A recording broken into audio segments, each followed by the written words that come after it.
Good morning. I'm here in my kitchen. It's kind of a rainy day. There's not much to do at the farm. So I just wanted to kind of do a little demonstration on something. We've got, at the farm, we've planted our strawberry beds. And in order to do that, we had to move some of the garlic that I had planted. I put it in a bad spot, so we pulled it up. And so we have here a bunch of the garlic that I pulled. Now this is immature garlic. It's not garlic in cloves, but each of these were cloves that were planted. And this is what has grown in the month or two since they've been planted.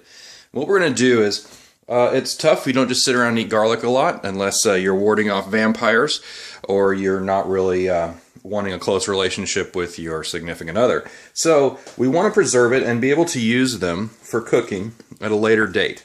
And the problem is it'll just rot if it sits on the corner because it's not dried or hardened off garlic. So we want to figure out how can we preserve this. And one of the ways that we're going to do it, a paste or something like that we can use in cooking at a later date. And what we're going to do is we're going to finely mince up these cloves of garlic. And you can see right here, I've got my cutting board and my knife ready to go.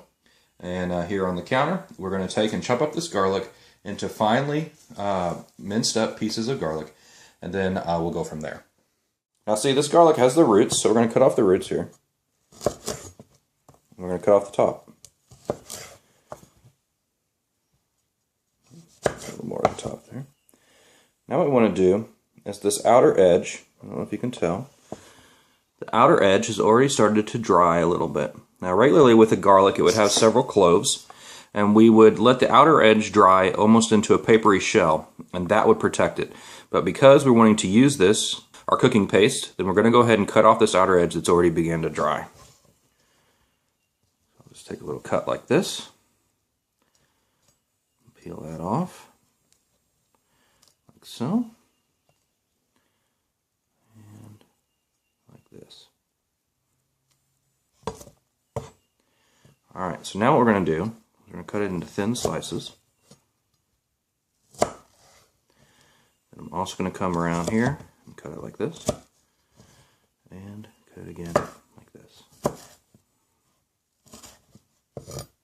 I'm going to repeat this process with all of these little garlics, and we're going to put it in this small jelly-sized mason jar here to store it for just a moment. We're going to measure and see how much we have here in just a second, but we'll set that aside, and that's what we're going to do. So I'll take a little break here and come back after all these are cut up.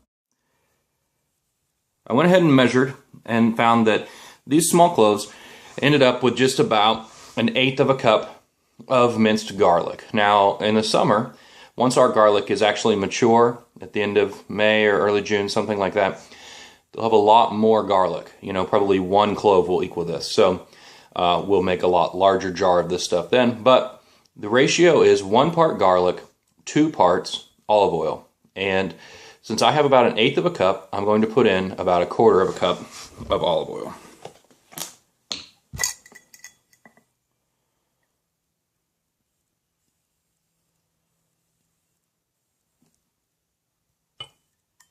Okay, so that was 1/4 of a cup of olive oil. Of course, you always want to wash your hands so you can use your fingers. So now I have a lid here.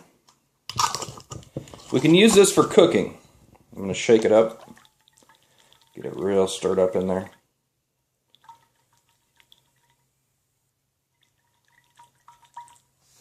And then we've got some minced garlic and olive oil. And I'll use that anytime that I'm going to do some Indian, or maybe I just want a little garlic flavor on my chicken, or even you could put a little bit in your beef when you make a hamburger.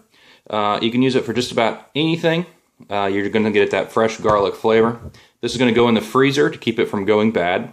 And it won't freeze because of the oil. So you can just use it directly out of the freezer all year. Now later on, like I said, we're going to have bigger cloves in the summer. And instead of chopping it all by hand with a knife, which is time consuming, makes your hands stink, all those things, it'll go in a food processor or a blender, and we'll make it in a lot larger scale. And then we can use it all year, and that's one way to preserve your fresh garlic for the year. And this is Andrew. Thanks for watching.